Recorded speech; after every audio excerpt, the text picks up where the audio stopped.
The Islamic veil, or the hijab, is a very important tenet of Islam. It speaks to the high moral values that Islam wishes to inculcate. Join our discussion today on hijab and segregation.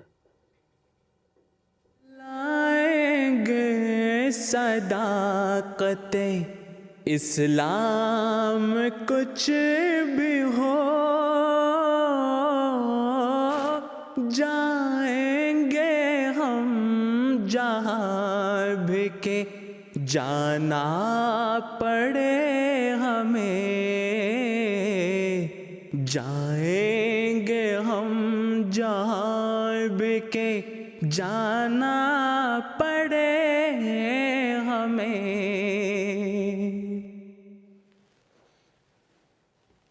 Assalamu alaikum. Welcome to Beacon of Truth, a live program in which we discuss a variety of contemporary issues relevant to today's young Muslims. To help analyze these subjects, we get the views and expertise of some guests and the general public. You too can get in touch with us with your comments and your questions. You can send us your questions via Twitter and Instagram using hashtag BeaconMTA. Today we are also conducting an online poll about the subject at hand. On social media, we asked you, does the hijab hinder a woman's ability to integrate into society? We encourage you to take part in this poll, and inshallah, we will share the results later on in the program.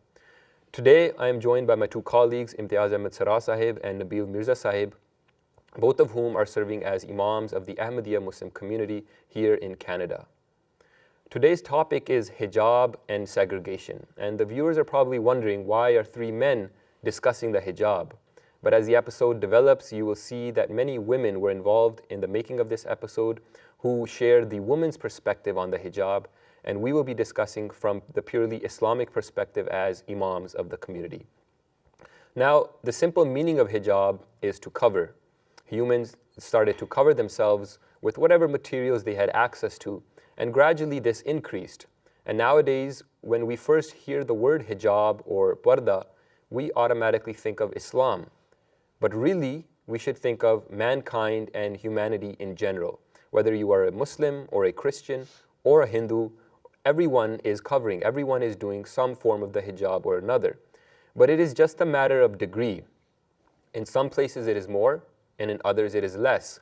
Islam teaches us a very high degree of morals, ethics, and values, and it teaches its followers to maintain the highest degree. And one means to adopt that is the Islamic hijab. But before we begin our discussion, let's get a word on the street and see what the public is saying on this topic. I view it as a symbol of one's faith, of them. Islam, from the way I've learned it, is about submission to God. So submission to Allah, which means God in Arabic. So the hijab is a symbol of submission to God, and also I view it as freedom, because in most cases the person is choosing to wear the hijab. I think of someone that's dedicated to their faith. Well, when I hear the word hijab, what I mainly think is a religious garb that women who follow the Islamic faith wear. I just recently started wearing it, and recently meaning 2 years. So like my whole teenage life, I did refer to it as just a piece of cloth that didn't really mean anything. But recently, like I have gained more knowledge, and to my understanding, it's more than just a piece of cloth. For me, it means a sign of modesty, some level of respect. And it's definitely more than just a piece of cloth, as we just heard. The people, they've all shared their views on the hijab, but before going deeper into this discussion, let's take a little step back and go to the basics and discuss what does hijab really mean.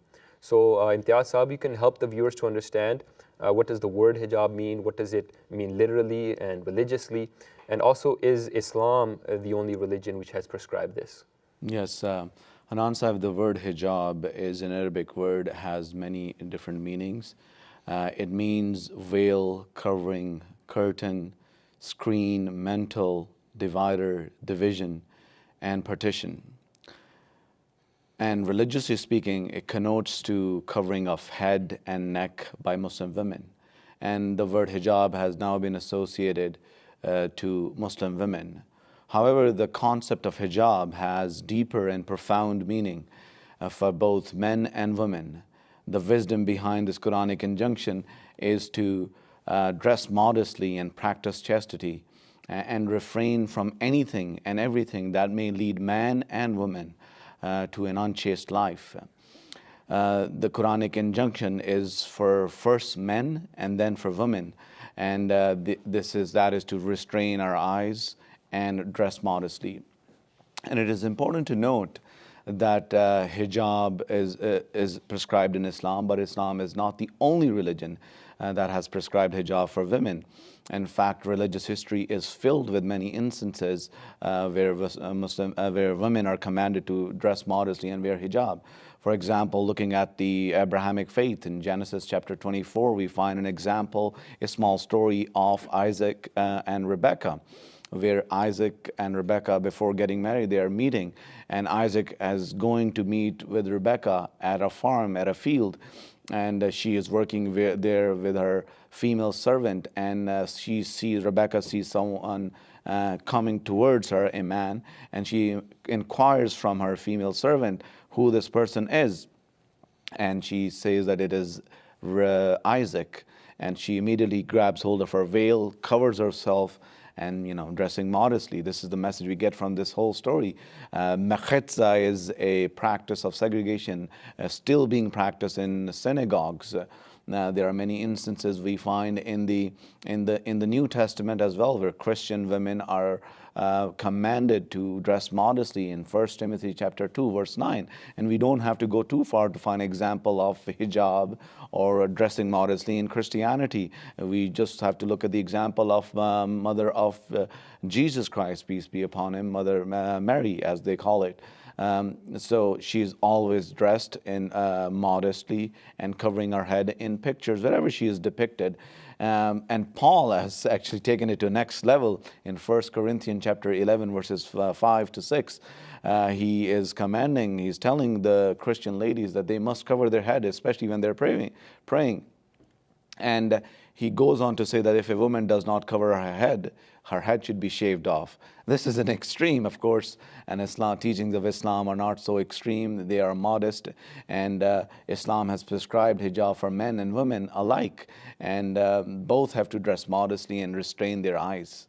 Now you said that it is prescribed for men and women alike. So Nabil Saab, there's this misconception that the head covering is not actually mentioned in the Holy Quran. And also, to be fair with women, the prescription of hijab is only for women. So what is the hijab of the men as well, if you could add? Yes, we have just heard by Imtiaz Sahab that, the veil for the men was prescribed before women.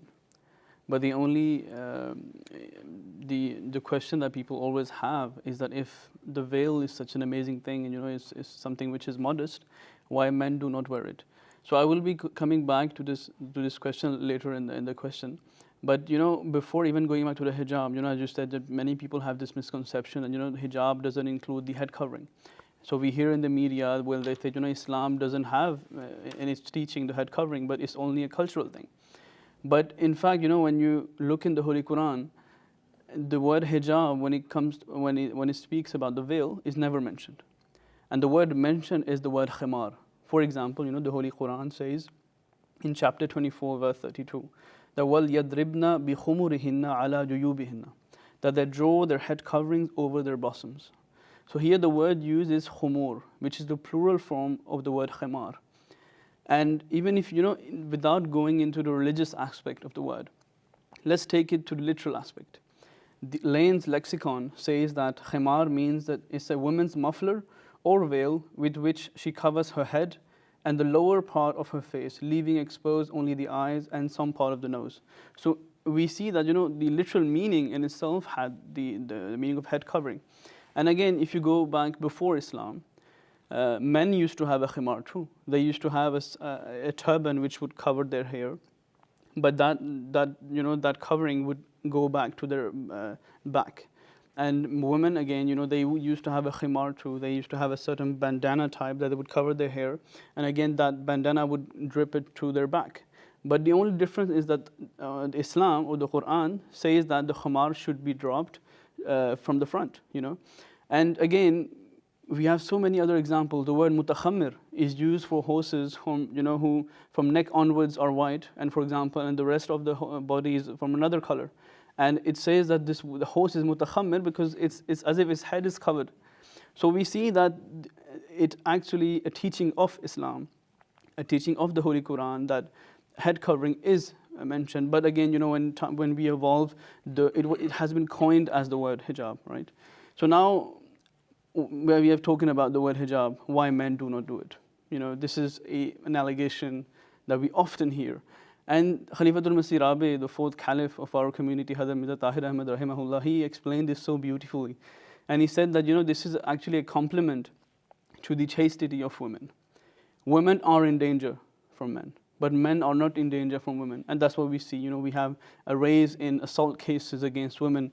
And there is always we are always trying to dehumanize women. But for example, I had a statistic here. For example, a staggering $57 billion is generated by pornography. And just to give you, how big that is, this amount is, this is more than the combined revenues of all US professional football, baseball, basketball franchises, and exceeds the combined revenues of ABC, CBS, and NBC television stations. So these things are not helping women. It's making their life even worse. But we never hear people talking about who are against pornography, right? And again, and we have to remember that this is where the beautiful teachings of Islam comes, that you need hijab and segregation in order to protect those women. Jazakallah. I mentioned in the beginning of the program that Beacon of Truth is a live program, and you, the viewers, can tune in and also send us your comments and your questions using the hashtag BeaconMTA. Many women, in fact, have shared their own stories and their thoughts about the hijab, and we can take a few of these comments now. This Tasneem Sahiba, she writes in that a few years ago when job hunting, I was going to several interviews, but not getting a job because of my attire. And some people even told me to take off the hijab. She says that, but we as Muslim women should not be intimidated by anyone. Pray, hope, and keep faith in Allah Ta'ala. Similarly, Sabiha Khullat Chima Sahiba, she writes in that as someone who's been wearing the hijab for over 10 years now, I've never experienced it to be a hindrance. It has always proven to be a source of attaining respect and equality. And Zoya Sahiba, she writes in saying that the ability to integrate into society comes from within, your personality and your work ethic. This is the key, and it applies whether you wear the hijab or not. And I'll take one more comment from Fariha Zafar Sahiba. She writes that as a Muslim woman studying in the media industry, I often stand out amongst others, but this has never held me back. My hijab is my ability to integrate in society. It is my reminder every morning that there is more to me than meets the eye, and that I will show the world that me. So, some people, they think that the hijab becomes the hindrance and an obstacle for women who choose to wear this. And this is also the question that we asked on our Twitter poll. So let's hear from the general public what they had to say on this. I don't think it hinders integration or oppresses women. I'd say that at largest, it probably just, when you walk into a room, people get to assume a lot of things about your moral code and your morality. And I would say that that's probably the biggest hindrance that I experience personally, because you're kind of visibly Muslim, or you're visibly associated with a certain narrative, so you don't really get to shape that before people make that assumption. Absolutely not. They do it because of personal choices. It's an inner thing. A lot of people think in this society that it's something that's forced upon women, but actually most of the time it is something that they choose to do, and it's kind of like an inner thought, and it's just a process that they go through, which makes them feel more comfortable. So it's not something that oppresses them. For me personally, the way I've been brought up, my dad has never forced me to wear it. He has advised me as obviously as a father figure. It could oppress women if it's being positioned in a way where the people aren't willingly choosing to do it themselves. So if a woman chooses to wear a hijab, then she chooses to wear a hijab. It's her own choice, whatever. Now, in order to give a more context to this discussion, let's talk about the reality of society in which we're living. When we enter into our gatherings, we find that more important the gathering, generally speaking, the more the seriousness of the atmosphere, the more the layers are which are worn. For example, if you go to a business meeting, chances are you will wear a coat and a tie. But if there's a more special occasion, then you may add a three-piece suit. And even in professional gatherings, you will always find men wearing a full suit. The importance of that event is what reflects on the amount of the clothing, generally speaking, that people wear. But in the development of the Western society, we find a very different phenomenon. Why is it that only women's clothing has become less? If the argument is that it has happened in the name of progress, then why hasn't the men's clothing become less? You're never going to find a man wearing shorts to a business meeting, but you may find a woman in a skirt. And this has unfortunately become linked with modern life, that that women's clothing has become less. But maybe the real answer is that women will be judged more favorably if she fits the standards of sexuality which are set by men. So leading to this discussion, Imtiaz Saab, what can we say, how have men changed the outlook of women in society? There are different ways looking at this question. We earlier talking about, Nabil Sahab was talking about media. Media plays a big role in our society, and one of the biggest ways how men have changed the outlook of women in society is by objectifying women in media. And this has been explained in a theory called the male gaze theory by Laura Mulvey. And the male gaze is the act of depicting women in visual arts and literature from a male perspective. One is producer, man, behind the camera producing the piece. Even nowadays when we have women producing or camera women, they are actually keeping the perspective of man in mind and then producing the piece. And then the second is the male characters within the film or the piece they're producing. And the third is male viewing and gazing at the images.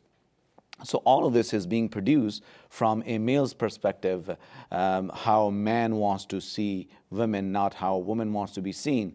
And the psychology of male gaze is the same as the psychology of scopophilia, which is looking at images to arouse oneself.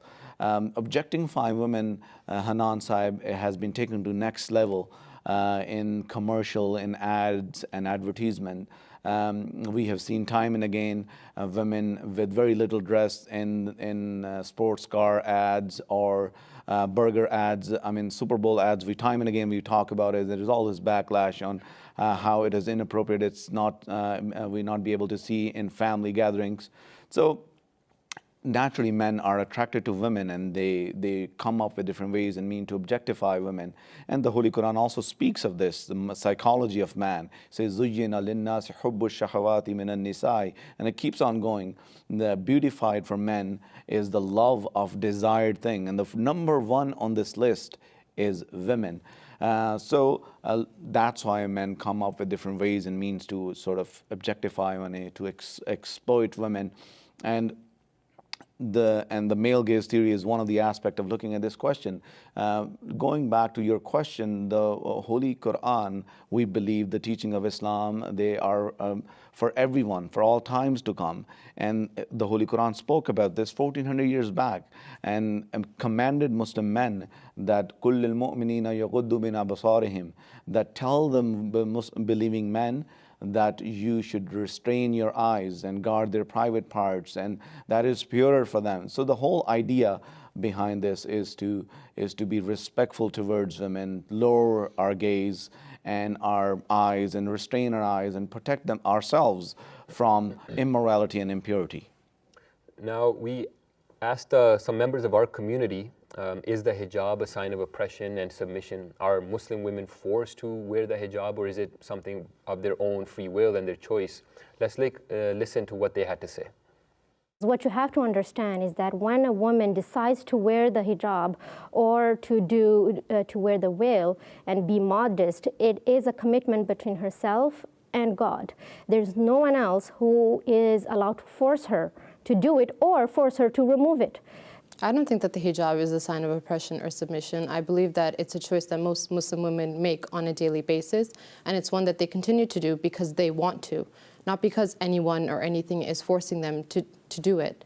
For me personally, I know that it's a choice that I make every day, and it's one that I'm proud of. I don't feel like the hijab has oppressed me, nor has it limited my opportunities. I think it has done the exact opposite. It has liberated me.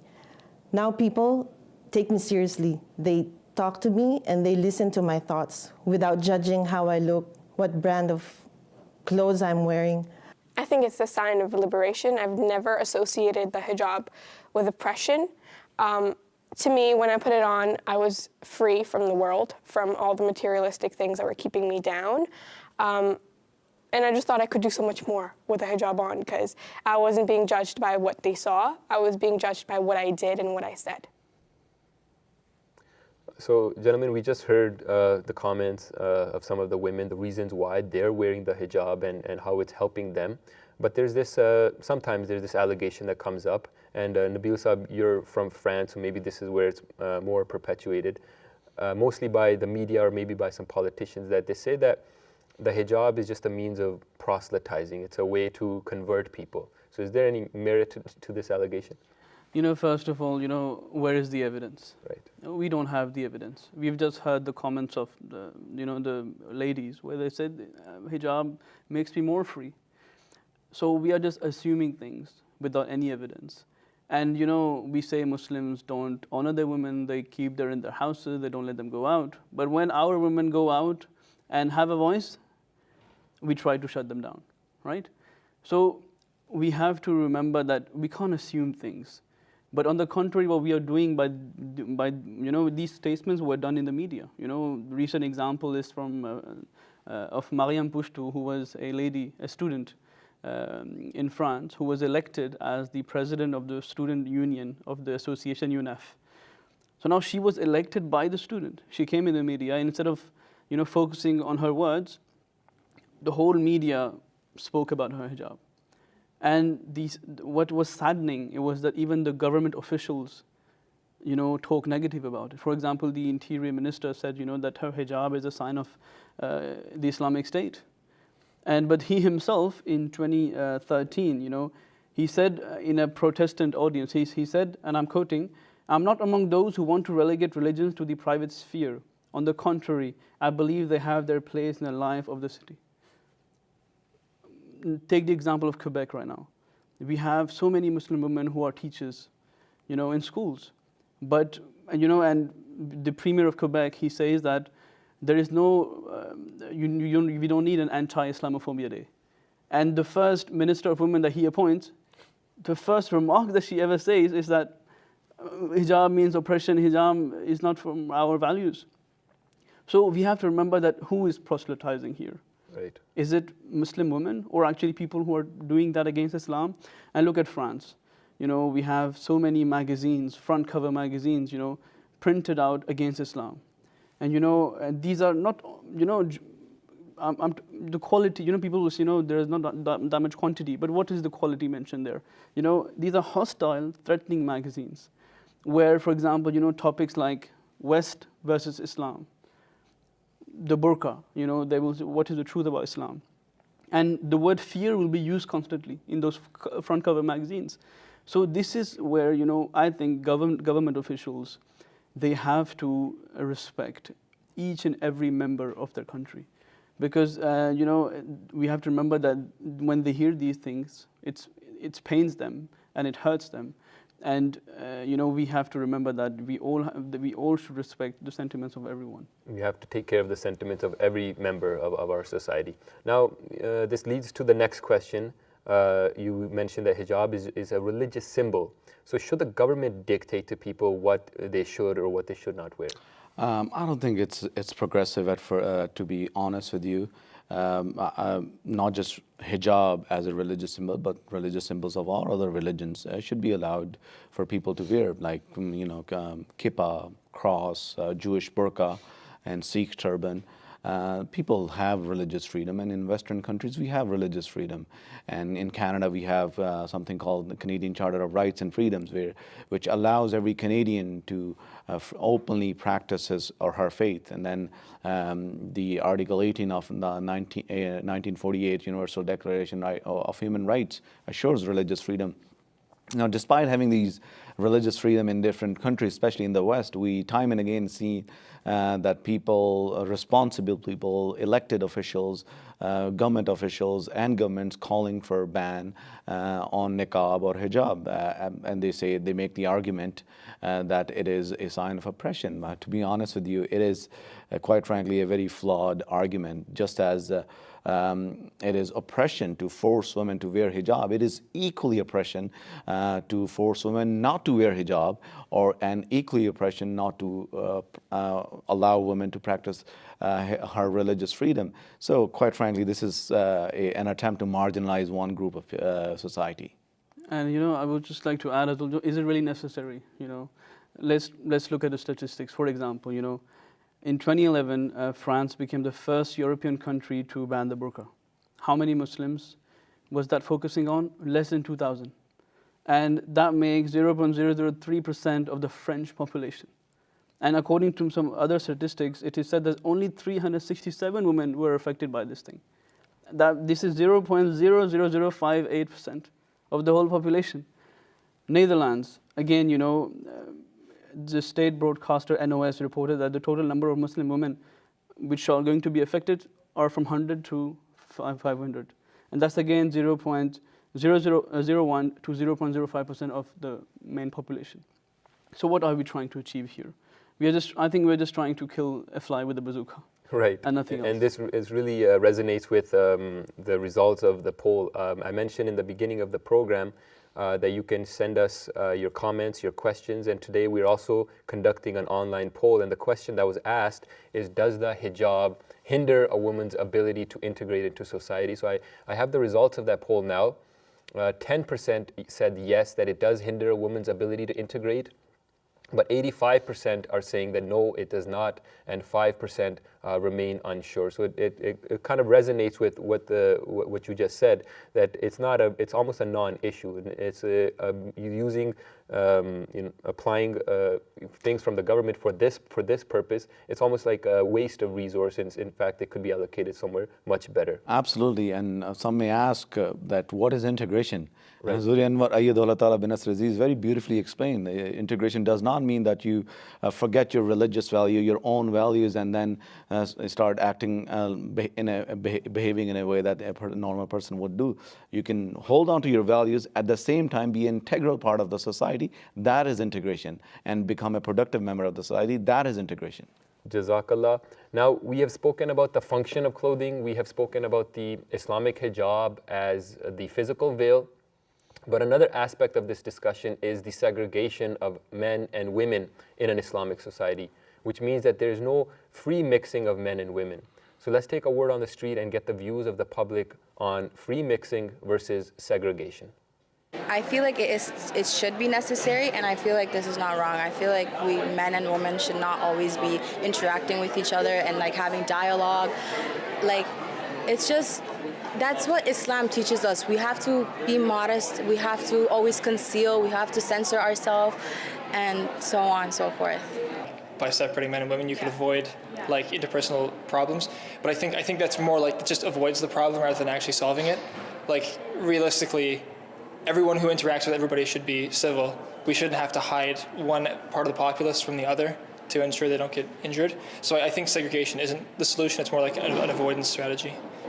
It's hard to say because obviously segregation would have avoided a lot of issues that we deal with in society in mixed environments where men and women are working together, because I guess that would avoid any like opportunity for discrimination. But at the same time, it's not necessarily a complete solution because there are certain situations where segregation is not applicable. So I guess in those situations where it's unavoidable for men and women to interact, those events would still happen. And maybe a movement as large as Me Too would not have occurred because I guess it would be more rare, right, if men and women were segregated, but those occurrences and those issues would still happen. So in the backdraft of this Me Too movement and all these scandals and things that we hear on the news with men in power and how they're abusing certain women, perhaps that could have been avoided if there was a hijab and a type of segregation in the society. But what can we say? What is the ultimate purpose of segregation in this society and perhaps a progressive society? Hanan Sahib, I think it's important before we talk about what is the ultimate purpose of segregation, it is important to talk about why we need segregation in a progressive society at first place. Often we are painted a picture that everything is fine in this progressive society. Well, we know for a fact it is not. It is an undeniable fact that women have faced sexual harassment at many, if not at all levels of our society, whether taking a taxi or at the workplace or walking back from work or attending a party or concert. Time and again we have seen women have been sexually harassed, and this has given birth to the Me Too movement. We have also seen in leak videos where some men have bragged about their groping women, and also the fact that making unwanted advances. So it is a serious concern. According to Human Resources survey published in Canada's Occupational and Health magazine, Safety magazine, it said that sexual harassment at workplace has become an epidemic. This is a really cause for concern, not just for women, but also for men, because we all have mothers and sisters, daughters who are actually going out and being an integral part of the society as they are. They're contributing towards, so it is a cause of concern for us. And this has also inspired many different ladies to come up with different things which may ensure the security and safety of women. For example, the taxi service for women only recently launched in Toronto called Driver, and similar kind of service was also launched in London, England. Women only gym, more and more women joining gym. Women only gym. And then Hazur Anwar bin Nasr Aziz, a couple of years back, he was addressing ladies, and he also presented examples for Safe Zone in Berlin at New Year Eve's party. And then a women-only music festival happened in Sweden. So we see slowly trend and the idea of people accepting that maybe segregation is necessary. And we believe, as I mentioned earlier, that Islam is a religion for all people, for all times to come. And segregation was taught 1400 years back, and the promised Messiah ﷺ very beautifully prophesies that "Aa raha hai is taraf ahrar-e Europe ka mizaj," that slowly the mood and a mode of free people of Europe is coming towards, inclining towards Islam, and their pulse is beating like a person who is alive. So going back to your question, the ultimate objective and purpose of segregation is safety and security of women. It is also about giving them a proper and their own space. But I want to also highlight the fact that it is equally important for us as men to behave more responsibly, and it is to be respectful towards women. And the whole philosophy behind hijab and segregation, that the topic we're talking about, is to forge a society that is a pure and chaste society.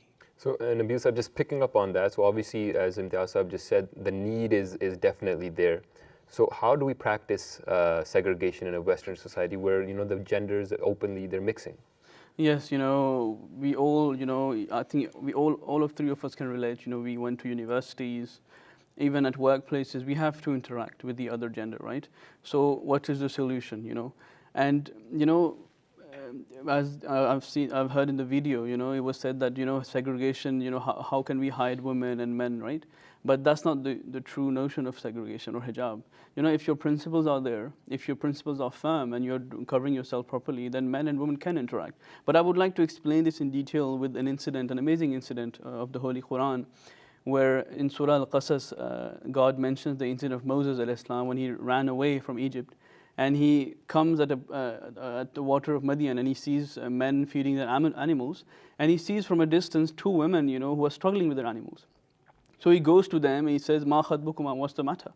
Now, there is a lesson for us that, even though we have haya, we have modesty, but that shouldn't, stop us to help women, right? So there is haya, there is modesty, but you have certain principles. For example, Moses ﷺ, he didn't go and say, the weather is really beautiful, and he started, a long conversation. But he was, he said, "What's the matter?" And the two women, replied. Also, they were You were really straightforward in the reply, and they said that لا نسقي حتى يصدر الرعاء, that we can't feed our animals until the entire flock of everybody else is done, because men were there, right? And they didn't want to go there when men were there, and again, we might think, that maybe these two girls were outgoing, and they were tomboys, but again, the Quran is so beautiful that it says that a lady came shyly and said, my father is calling you. So we have ethics mentioned, how in this progressive society, we as Ahmadi Muslims or as Muslims in general, how we should interact. We can, Hazuri Anwar, Ayatollah Ta'ala bin Nasir, someone asked him this question, and Hazur said, yes, on project work, you can work, but it should stop there. We shouldn't go on a coffee, on a lunch, on a dinner, because then obviously other doors will be open. So, so Islam is so beautiful, that if your principles are there, if you're firm on your principles, then you are allowed to meet the opposite gender. But again, you have to stand firm on your principles. There's a lot of questions that are coming in. I mentioned in the beginning that you can send us your questions and your comments via Twitter and Instagram using hashtag BeaconMTA. We have many questions that have been coming in on this topic. The first question is from Adania Chaudhry Saiba. She asks that, how can one bring someone else who doesn't observe modesty into the beautiful blessings of wearing the hijab in a polite way or an exquisite way? This is a very common question that ladies ask. First of all, in the Holy Quran, we're taught that لَقَدْ كَانَ لَكُمْ فِي رَسُولِ اللَّهِ أُسْوَةٌ حَسَنَةٌ, that surely in the life of the Holy Prophet Muhammad sallallahu alaihi wasallam, you find an excellent example. And how we see the Holy Prophet Muhammad sallallahu alaihi wasallam has trained his companion, not just men companions, but also women companions. So the different commandments came, the Holy Prophet sallallahu alaihi wasallam would gradually make sure that these teachings are instilled and they abide by these teachings. So similarly, same approach can be taken. Slowly, you have to set your own example first. Then the second thing is, one cannot force somebody to wear hijab. Second, the third thing is that you have to show the beauty of the teaching that you're following, meaning the hijab. Why do you wear hijab? They show the why you dress modestly, why it is important to do that. Once you show the beauty and the reason why you do it, slowly you will, the person will accept it, and then it will. And obviously, like you said, the practical example is there. If they see you're wearing the hijab and you're integrated into society and you're living a very clean and pious life, that's something that many people would be attracted to. Absolutely. And this is something which has resonated with one of our viewers as well. They sent in this comment saying, this is from Samar Mahmood Sahiba. She comments that it all comes down to your example.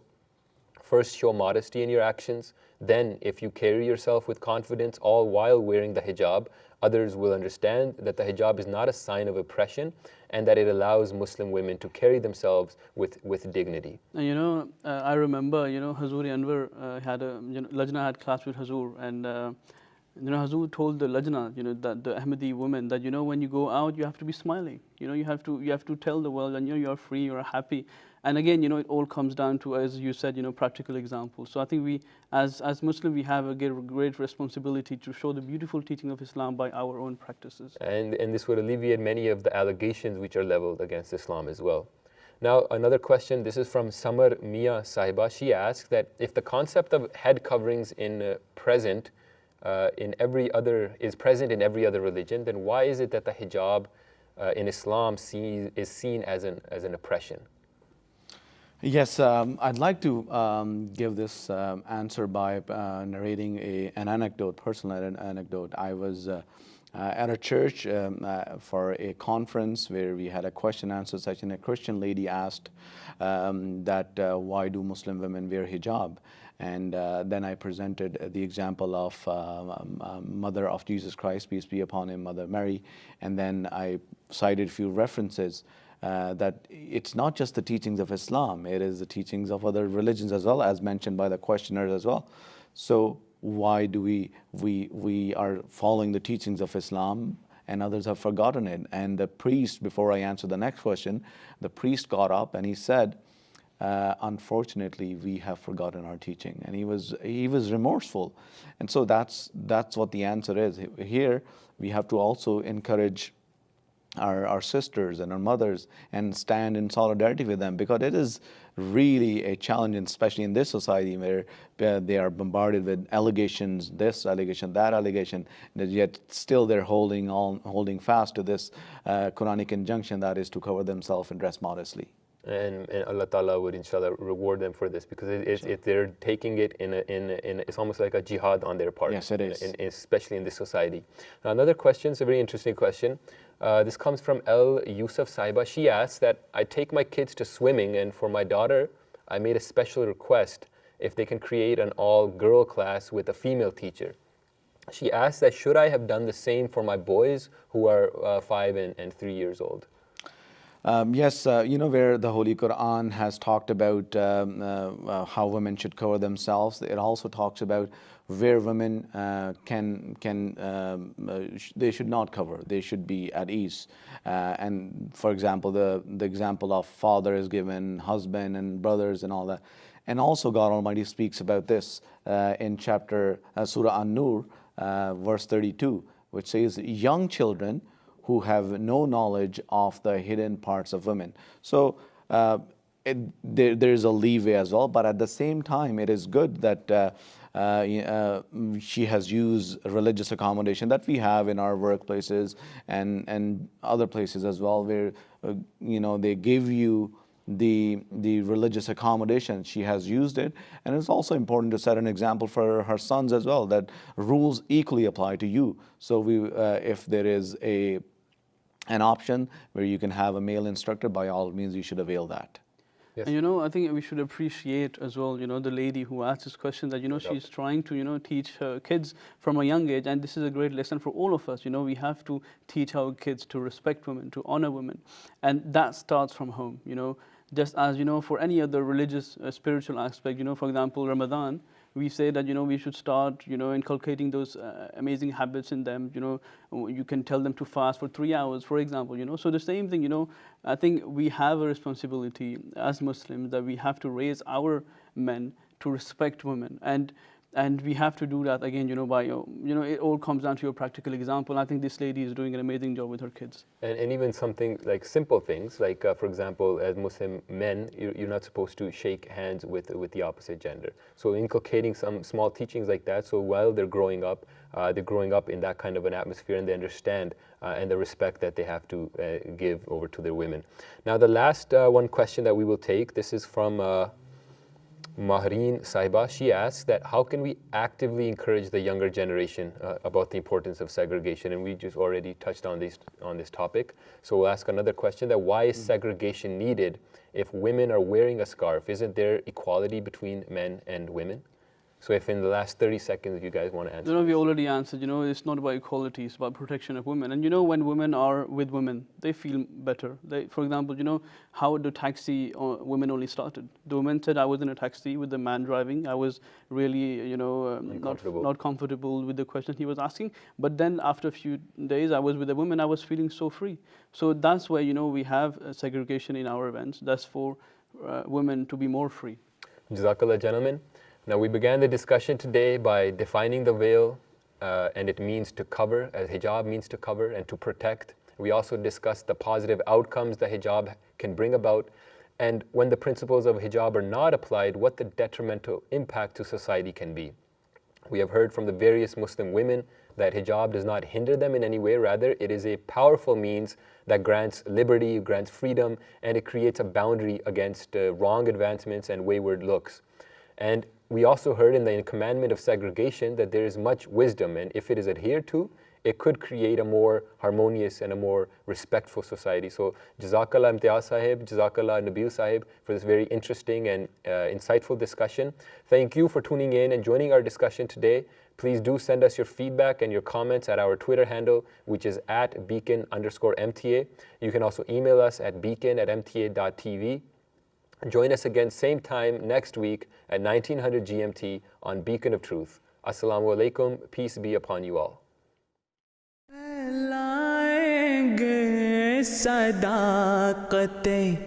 इस्लाम कुछ भी हो जाएंगे हम जहाँ بھی کہ جانا پڑے ہمیں جائیں گے ہم جہاں بھی کہ جانا پڑے